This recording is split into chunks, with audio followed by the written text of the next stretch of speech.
მოდით პირდაპირ ეთერში ჩემთან ერთად იმყოფებიან ადვოკატები ირაკლი ჩომახაშვილი და ომარ ფურცელაძე და რასაკვირველია მე მათთან შეკითხვას დავსვავ სულ ცოტა ხნის წინ უზენაეს სასამართლოს ყოფილი მოსამართლის მიერ ჯერ ჩანაწერში მოყოლილ ამბავზე და შემდეგ უკვე პირდაპირ ეთერში გაკეთებულ განცხადებაზე. ასევე თემა რომელიც გამომაქვს ღირსების შელახვა რაც წამებას უთანაბრდება 20 წუთის ინტერვალში ორჯერ გაშიშვლება სიტყვიერი შეურაცხყოფისა და მუქარის ფონზე.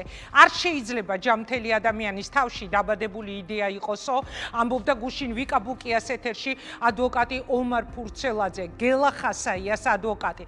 ანუ მეგობრებო, ვისაც არ გჯერათ, მოგიწევთ დაიჯეროთ, რომ ამბავი, რომელსაც 2012 წლის პოლიტიკური შედეგი მოყვა, ისევ მეორდება პატიმრების მიმართ. უკვე მე რამდენად გვესმის დაპატიმრებულების ეს გაშიშვლება, რაღაც მუქარები, მათ შორის გაუპატიურების მუქარებზეც გვსმენია ამბები, დამცირება, დაცინვა. ერთი კარგი პატრიოტი ბიჭის ამბავი, რომელიც ახლა ჩვენს თვალწინ ხდება.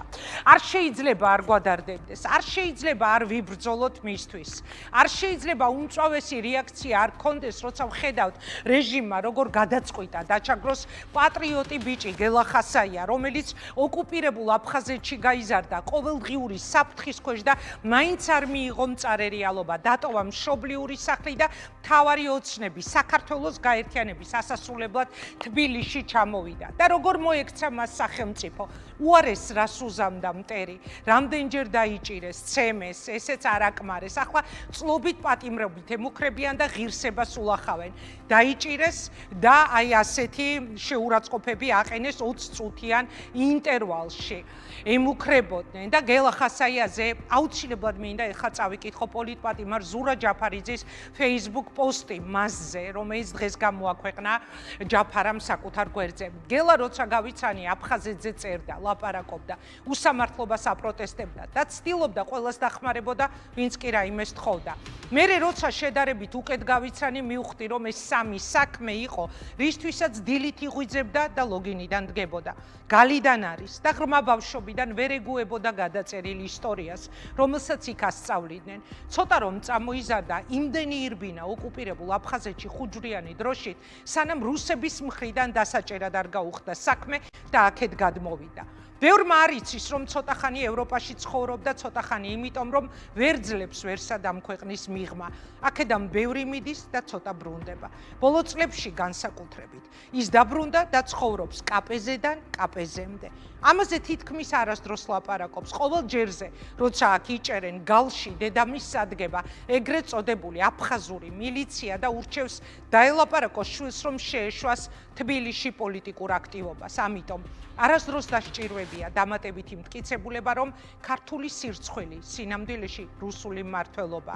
დედა და მისი ჯანმრთელობის მდგომარეობა არის ერთადერთი, რასაც სულ განიცდის და რაზეც სულ ფიქრობს დედა, რომელსაც ძალიან იშვიათად ნახულობს, რადგან ვეღარ გადადის გალში. ხშირად ელაპარაკება ტელეფონით. ოკუპაციის ხაზის აქეთ მხარეს არ გააჩნია არაფერი ერთი ფისოს გარდა.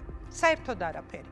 როდესაც წლების წინ მისმა ოჯახმა რაღაც თანხას მოუყარა თავი, რომ მისი მომავლისთვის რამეში დაებანდებინათ, ადგადა სოხუმში იყიდა პატარა ბინა. კი, ერთადერთი რაც აქვს არის პატარა ბინა სოხუმში და რწმენა, რომ როდესმე იქ აუცილებლად დაბრუნდება.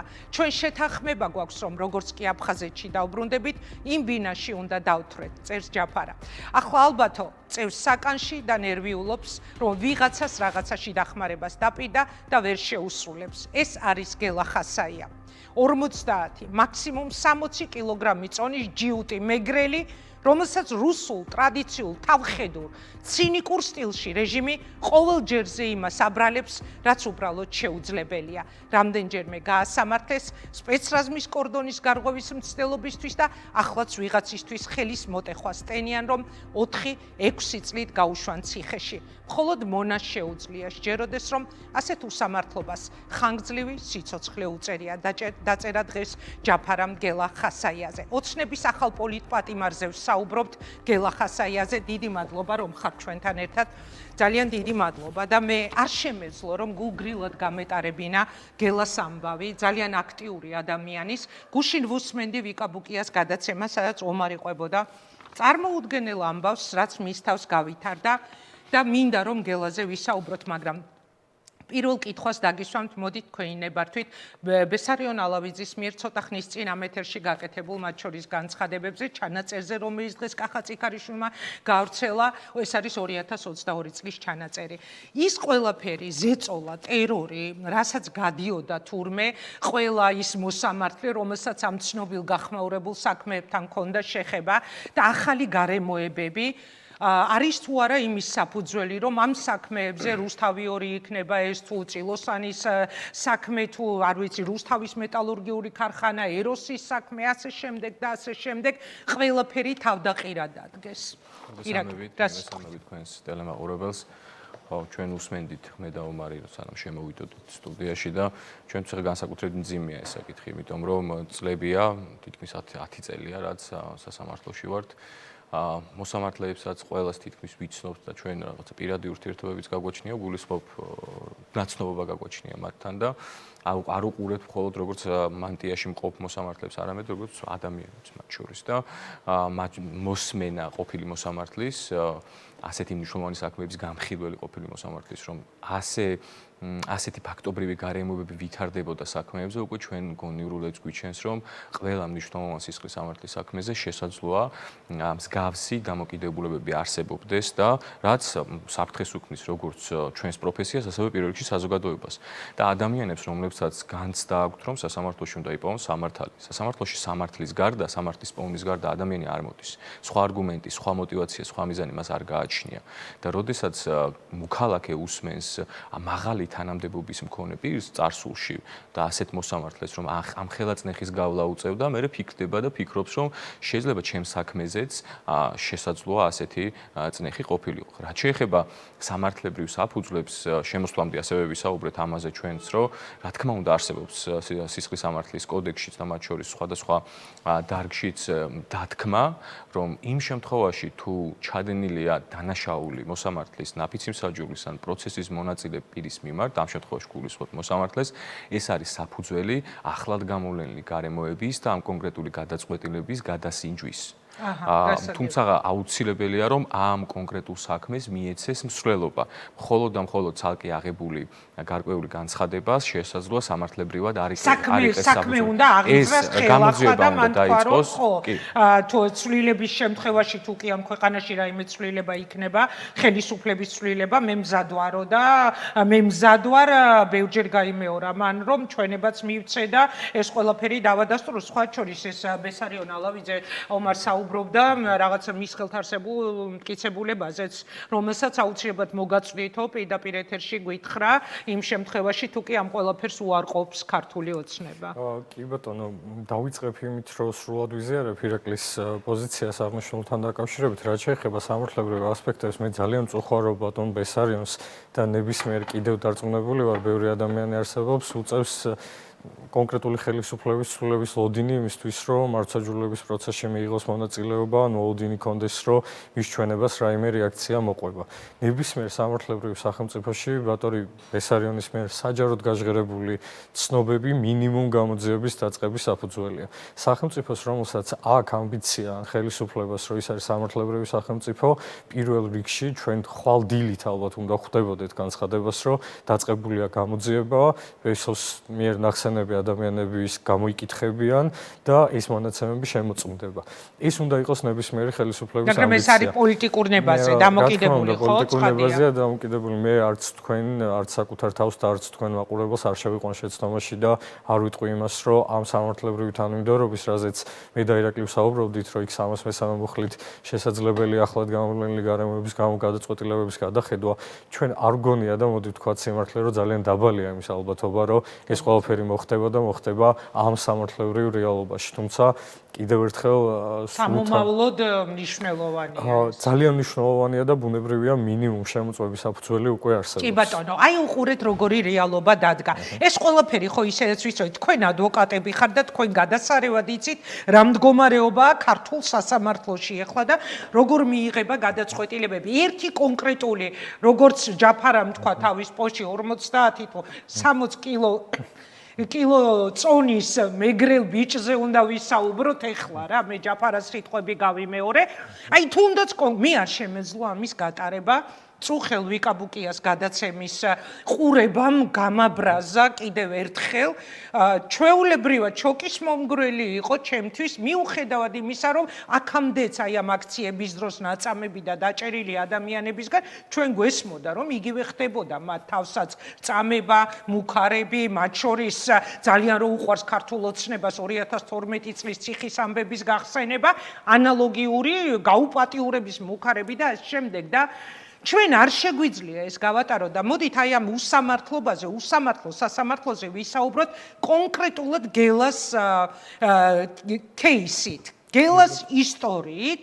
მე მინდა რომ თქვენ უთხრათ მაყურებელს, როგორ უსამართლოდ ატყვევებენ გალიდან გადმოსულ ბიჭს, რომლის დედაც ეხლა იქ ცხოვრობს და რომელსაც მისჯილი აქვს აფხაზეთის ეგრეთ წოდებული სასამართლოს მიერ სამუდამო პატიმრობა. ხო? რა ხდება მის თავს? მოდით ირაკლი მითხარით, შემდეგ ომართან გადავა. ხო, ძალიან რთული და ემოციურია, განსაკუთრებით იმ პირობებში, როდესაც ასეთი, ასე ვთქვათ, წარსულის ადამიანს წარმოადგენდა იცავს სასამართლოში, მაგრამ მეორე მხრივ ჩვენ არამხოლოდ მისი წარსულთ, არამედ რაც ყველაზე მთავარია სამართლებრივი ასპექტებით ვინტერესდებით. ერთია რომ ყველა ადამიანი განურჩევად მისი წარსულისა აქვს უფლება რომ კონდეს სამართლიანი სასამართლო. უბრალოდ ამას დამატებით ემატება ის მძიმე პროცესი, ის მძიმე წარსული, რომელიც გელას გააჩნია. ხო, ეს არის აფხაზეთთან დაკავშირებული, მშობელთან დაკავშირებული და ეს განსაკუთრებულს ხდის ამ სისხლის სამართლის საქმეს. მეორე მხრივ დაახლოებით წარმოდგენა რომ კონდეს და რაზე ვსაუბრობთ, არის რასაც ბრალდება გელას ედავება, არის 1 სექტემბერს მომხდარი ფაქტი, საიდანაც გასულია 1 თვე, გამოძიებაა დაწყებული 1 სექტემბერს, დაზარალებული დაკითხული არის 1 სექტემბერს და 4 სექტემბერს საგამოძიებო ექსპერიმენტია ჩატარებული და დღემდე არ არის ვიდეოკამერა ამოღებული. დღემდე 25 სექტემბერს არის მიმართული ავერსის კლინიკაზე, სადაც უნდა იყოს ვიდეო ჩანაწერები, თუმცა სასამართლოს ხდომაზე ვიდეო ჩანაწერები არ მოუტანიათ. ვიდეო ჩანაწერები ძალიან ბევრ ამას დაადასტურებს ამ სისხლის სამართლის საქმეზე. ეს ერთი. და მეორე საკითხი, რა თქმა უნდა, და მეორე საკითხი ყველაზე მნიშვნელოვანი არის ურთიერთსაწინააღმდეგო ჩვენებები. რაღაცა ფარული გარიგებები ადამიანებთან, რომლებსაც სავარაუდოდ შესთავაზეს და შესთავაზებენ თანამშრომლობას საგამოძიებო ორგანოსთან იმ თვალსაზრისით, რომ გელა ხასაიას დაადონ ხელი. და წარმოიდგინეთ, აი ამ პირობებში, როდესაც რაღაცა სამი დისკრედიტირებული მოწმე არის წარმოდგენილი, რომელიც სრულად ეწინააღმდეგება ერთმანეთს, იმასაც კი ვერ ამბობენ ზუსტად, პირველი ვინ მივიდა, მეორე ვინ მივიდა, რამდენი იყვნენ, ვინ დაარტყა დაზარალებული ვერ ამბობდა თავდაპირველად, შემდეგ გაიხსენა თითქოს, კი არ გაიხსენა, არამედ გაახსენეს. ეს არის აქ, ასე ვთქვათ, მნიშვნელოვანი ფაქტორი. ამიტომ მეორე მხრივ უნდა მოემზადონ ამასთან დაკავშირებით. ეს ადამიანები მოვლენ სასამართლოში. და ამ ადამიანებს ჩვენ დავუსვამთ შეკითხვებს. და ზუსტად ისეთი ფორმატი იქნება, როგორც აქამდე იყო სხვა პატიმრებთან ხო, დაკავშირებით. მაგრამ აი უყურეთ ძალიან მნიშვნელოვანი რამ თქვით ეხლა თქვენ რა და ომარ თქვენთან გადმოვასწროთ ამ კითხვით. აქამდეც როგორც არაერთხელ ყოფილა თავგანწირული თქვენი წარმოუდგენელი და თქვენი კოლეგების, ადვოკატების, ვინც მთელ ამ სასამართლო პროცესებში ამ უსამართლოდ დატყვევებული ადამიანების უფლებებს იცავდნენ, ჩვენ ნახეთ არანაირი მტკიცებულებები, ყალბით სრულმოწმეები, მაგრამ მათ მაინც უსჯიან ამ სასჯელებს და აქედან გამომდინარე შეგვიძლია ვივარაუდოთ რომ ერთით მეტი პოლიტიკური პატიმარი ეყოლება ხო ამ ქვეყანას გელა ხასაიას სახით. თქვენ გუში რაზეც საუბრობდით არ შეიძლებაო რომ ნორმალური და ჯამთელი ადამიანის ტვინში ეს მოიხარშოსო.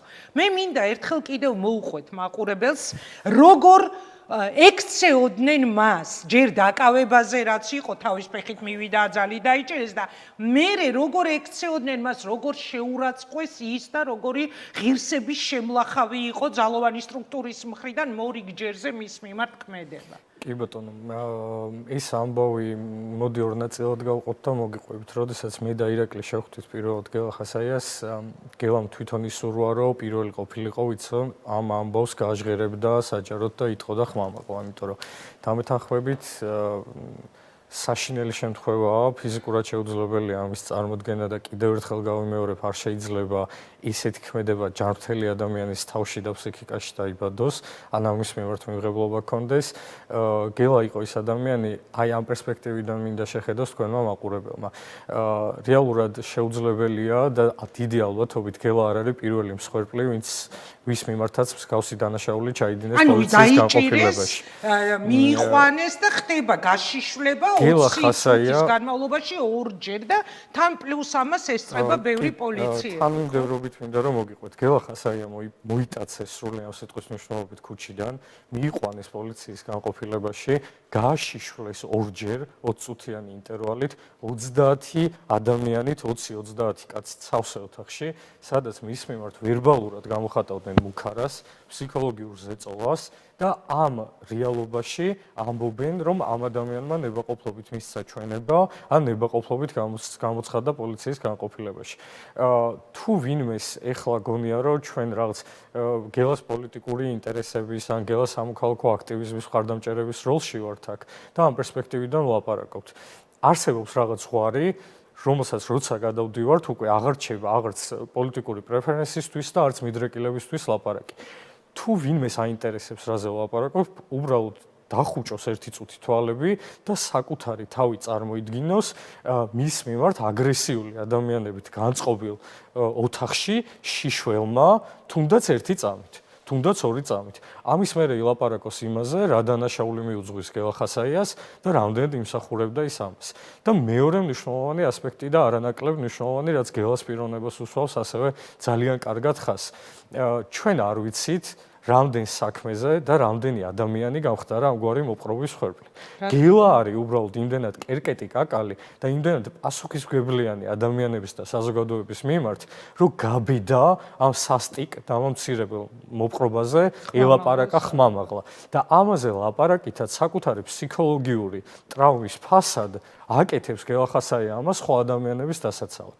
ლაპარაკობს იმ ტრავმაზე და იმ ფსიქოლოგიურ ზეწოლაზე და ტრაგედიაზე, რომელიც ამ ადამიანმა პოლიციის განყოფილებაში გამოიარა, იმისთვის რომ დაიცვა სხვა ადამიანები სხვა დროს მსგავსი მოპყრობისგან. როდესაც ლაპარაკობთ გელა ხასაიაზე, ლაპარაკობთ ზუსტად ამაზე. და ვბრუნდები კიდევ იქ, რომ დაკავებული გელა ხასაია გუშინ მაშინ როცა მისი აღკვეთის ღონისძიება განიხილებოდა საკითხი, ვის ამ ტრავმაზე ლაპარაკისას ლაპარაკობდა ხმამაღლად ამ უმძიმეს გამოცდილებაზე ზუსტად იმიტომ, რომ თეორიულად შექმნა შესაძლებლობა მომავალში ოდესმე ვინმესთვის მსგავსი აერიდება. ძალიან მნიშვნელოვანი, არ ვიცი, ტელევიზორის ყურების საშუალება მას არ ექნება, მაგრამ გადაეცით ჩვენგან სოლიდარობა, მხარდაჭერა და გადაეცით ისიც, რომ ძალიან მნიშვნელოვანია, როცა ამაზე იწყებს საუბარს უსამართლო ტყვეობაში აღმოჩენილი ადამიანი, იმიტომ რომ ხო, სწორი თქვა ხო ომარმა, ეს არ არის ცხადია პირველი შემთხვევა და ჩვენ ადრეც მოგვისმენია, ხო? მსგავსი მუქარები და შეურაცხმყოფელი ღირსების შემლახავი დამოკიდებულება.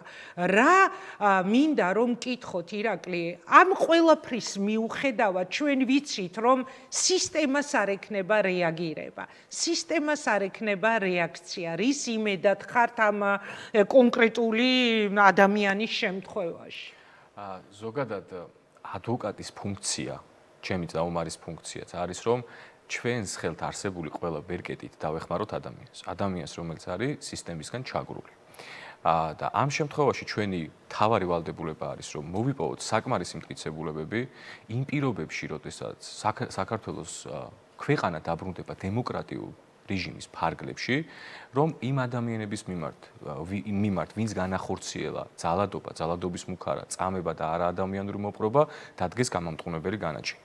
ეს არის ზუსტად რაც ბატონმა ბესარიონმა ბრძანა, თუ ოდესმე ხდება დემოკრატიულ ფარგლებში დაბრუნება, როგორც მისჩვენებას ექნება ძალიან დიდი მნიშვნელობა, ასევე თითოეული მათგანის, რომელიც დაკავებულები იყვნენ, როგორც გელასი, ასევე საბას ხვიტარიძის, ასევე სხვა ადმინისტრაციულად დაკავებული ადამიანების ჩვენებას ექნება ძალიან დიდი მნიშვნელობა, შეიქმნება, მე დარწმუნებული ვარ ამისთვის, შეიქმნება სპეციალური განყოფილება, სპეციალური დეპარტამენტი გენერალურ პროკურატურაში, რომელიც გამოიძიებს უშუალოდ პოლიციელების მხრიდან ამ პერიოდში ჩადენილ ძალადობრივ დანაშაულებს და შესაბამისად დადგება ყველა პირის პასუხისმგებლობაში მიცემის საკითხი, ვის წინააღმდეგაც რა თქმა უნდა იარსებებს მტკიცებულებები.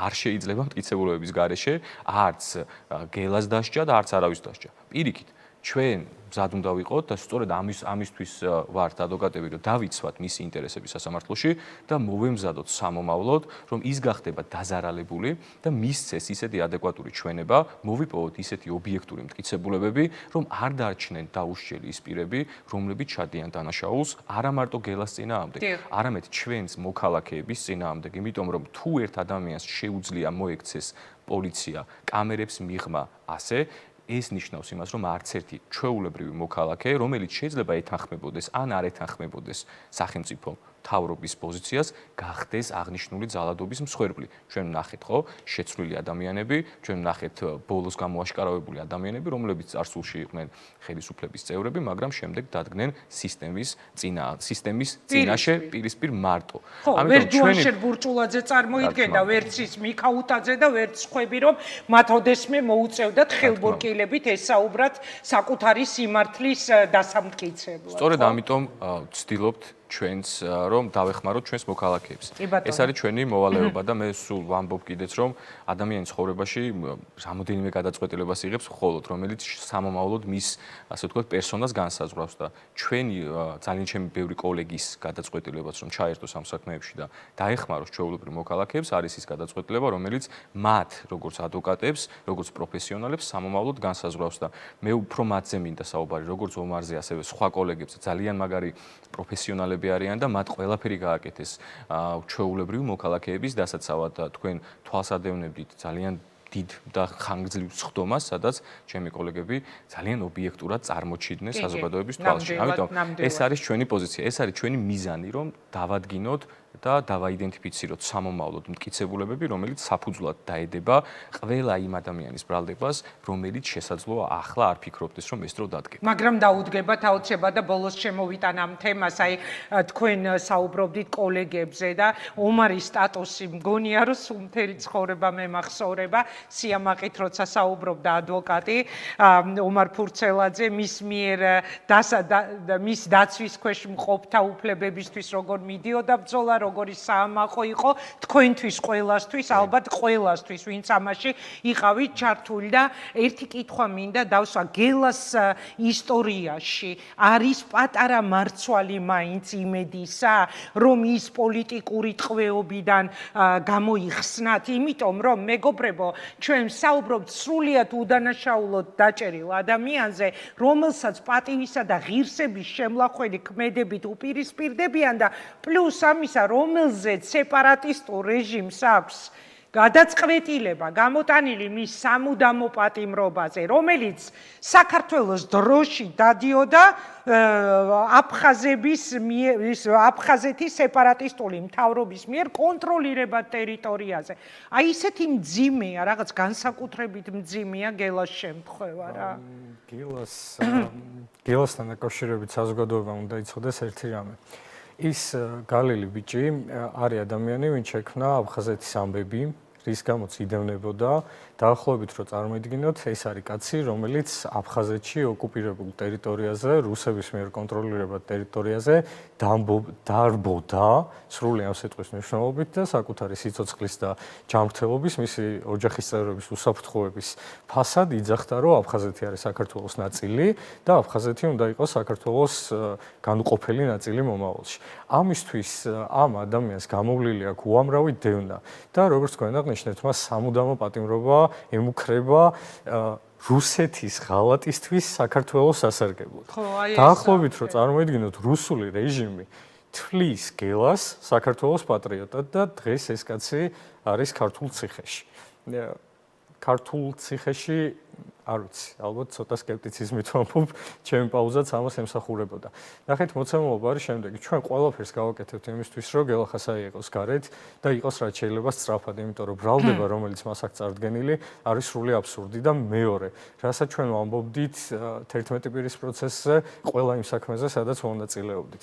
რეალურად ჩვენ ბიჭებს ვიცავთ არა მარტო ამ სხდომაზე, არამედ ღრმად გვჯერა და გვწამს, რომ ნამდვილად აქვს ეკვინოქსი და პარალელურად სადღაც მომავალში მიმდინარეობს კიდე ერთი პროცესი, სადაც ჩვენ მიერ დღეს გაკეთებული სამართლებრივი საქმე, მოპოვებული მტკიცებულებები და გაჟღერებული მტკიცებულებები მოსმენილი იქნება სასამართლოს მიერ, რომელიც არ შანტაჟდება და არ არის იძულების მსხვერპლი, ისე როგორც იყო ბესო ალავიძე და იყვნენ სხვა მოსამართლეები, რომელსაც როგორც ირაკლიმ აღნიშნა, ადამიანურად უთანაგრძნობთ. ყველა მოსამართლეს მინდა სოლიდარობა გამოუცხადო, ვინც ოდესმე მსგავსი ზეწოლის მსხვერპლი გამختარა, იმიტომ რომ ღმერთმა იცის, ნებისმიერ ადვოკატს ამ ქვეყანაში ძლიერი სასამართლო უნდა იმაზე მეტად, ვიდრე ნებისმიერი სხვა დანარჩენი რამე. ის არის გარანტია იმისა, რომ საერთოდ სახელმწიფო არსებობს. ზუსტად ამიტომ მე კიდე მგონია, რომ არსებობს თეორიული შანსი იქამდე სანამ გელას საქმეზე იქნება გასაჟღერებელი გადაწყვეტილებები. სხვა ადამიანები, სხვა მოსამართლეები იპოვიან გამბედაობას და თუნდაც გელა იყოს პირველი, ვისთან დაკავშირებითაც იქნება მიღებული გადაწყვეტილება, რომელსაც იმსახურებს გელა ხასაია პირველ რიგში. კი ბატონო. და იმედია, რომ ის იქნება ის შემთხვევა, სადაც მოვისმენთ. მე პირადად ამემეც არ ვაპირებ, რომ დავკარგო არც ერთ მომენტში. ეს არის გამარჯვებული ბიჭების საქმე, ეს ომარის სიტყვები იყო ჯანუარ ჩაიას და გური მირცხულავას სასამართლოზე, როცა მან დასკვნითი სიტყვა თქვა და მე დაგემშვიდობებით, მაგრამ თქვენთან ერთად ვეთქვი მაყურებელს, აბა რა რეაქცია ქონდა ქართულ ოცნებას ბესარიონ ალავიძის მიერ გაკეთებულ განცხადებებზე. ანუ ხედავთ ხაზარაცის ტელევიზიასო, ანუ რომელიც არჩევნების შტურმს ახორციელებს ჩვენზე კოორდინირებულადო 3 წლის წინანდელ ვიდეოს ახალ ამბად რომ ასაღებენ, ხომ წარმოგიდგენია თუ ანუ იმაზე კი არ საუბრობს ქართული ოცნება და მათი ეგრეთ წოდებული პარლამენტის თავმჯდომარე, რომ იმ ჩანაწერში, რომელიც ჩვენ არაერთხელ თქვით, რომ 2022 წელსაა გაკეთებული, უმძიმეს საქმეებზე არის ლაპარაკი, ან დღეს ეთერში რაც ილაპარაკა უზენაესის ყოფილმა მოსამართლემ, არამედ ამბობს, რომ ეს ხომ 3 წლის წინანდელია, ხო და აი ამ სასამართლოს და ამ ხალხის პირობებში რა ვიცი, რა სამართალს შეიძლება ველოდოთ. დიდი მადლობა. მადლობა წარმატებას გისურვებ და